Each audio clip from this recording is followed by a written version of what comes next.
ধৰাপৃষ্ঠত অৱতৰণ কৰাৰ পিছত কি অসুবিধাৰ সন্মুখীন হ'ব পাৰে মহাকাশচাৰী সুনিতা উইলিয়াম আৰু বাছ উইলিয়াম।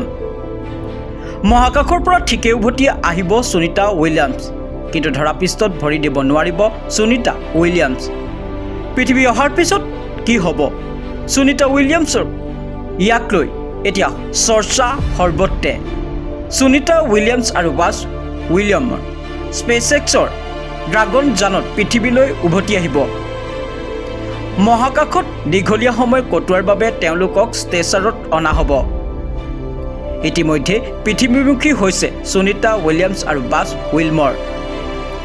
ভাৰতীয় সময় অনুসৰি বুধবাৰে পুৱা 3:30 অৱতৰণ কৰিব ইলন মাস্কৰ স্পেচএক্স ড্ৰাগন যানত সুনিতা উইলিয়ামছ আৰু বাছ উইলমৰ।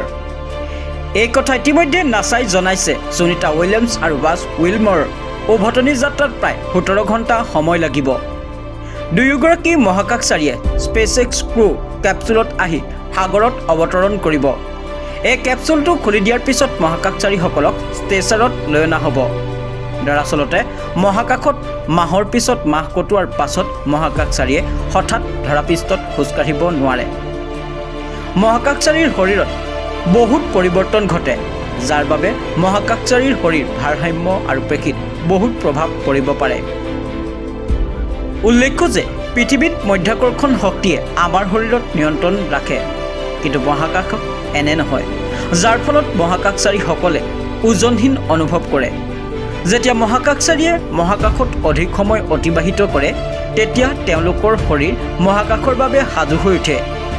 বিশেষজ্ঞসকলৰ মতে মাধ্যাকৰ্ষণ শক্তিৰ অভাৱৰ বাবে ভাৰসাম্য ৰক্ষা কৰা ব্যৱস্থাটো দুৰ্বল হৈ পৰে আৰু তৎপাশ্চাত্য, কিন্তু তেওঁলোকে মূৰ ঘূৰোৱা, দুৰ্বলতা আৰু স্পেচ মোচন ছিকনেছৰ দৰে সমস্যাৰ সন্মুখীন হ'ব পাৰে। আনফালে খোজকঢ়াৰ শক্তি হেৰুৱাব পাৰে, লগতে চকুৰ দৃষ্টিশক্তি হেৰুৱাব পাৰে, তণ্ডা বাঢ়িব পাৰে। হৃদপিণ্ডৰ সমস্যা আৰু মগজুৰ সমস্যাৰো সন্মুখীন হোৱাৰ সম্ভাৱনা আছে। মগজুত ফ্লুইড পৰিমাণ কমি যোৱাৰ ফলত চকুৰ দৃষ্টিশক্তি কমাৰ লগতে কাণেৰে শুনাত অসুবিধা হ'ব পাৰে, চেৰিব্ৰেল এডেমাত ভুগিব পাৰে। নিউজ ডেস্কৰ report, Assam north east news live 24x7।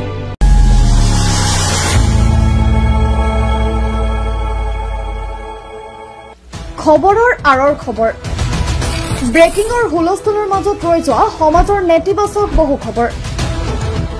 ৰাজনীতিৰ পৰা সমাজ নীতিলৈ, খেল জগতৰ পৰা কৃষি খণ্ডলৈ, ছবি জগতৰ পৰা সাহিত্য চৰ্চালৈ, বৰাক ব্ৰহ্মপুত্ৰৰ লগতে উত্তৰ পূবৰ সাতভনীক সামৰি অসমৰ সংবাদ জগতত নতুন সংযোজন Assam north east news live 24x7।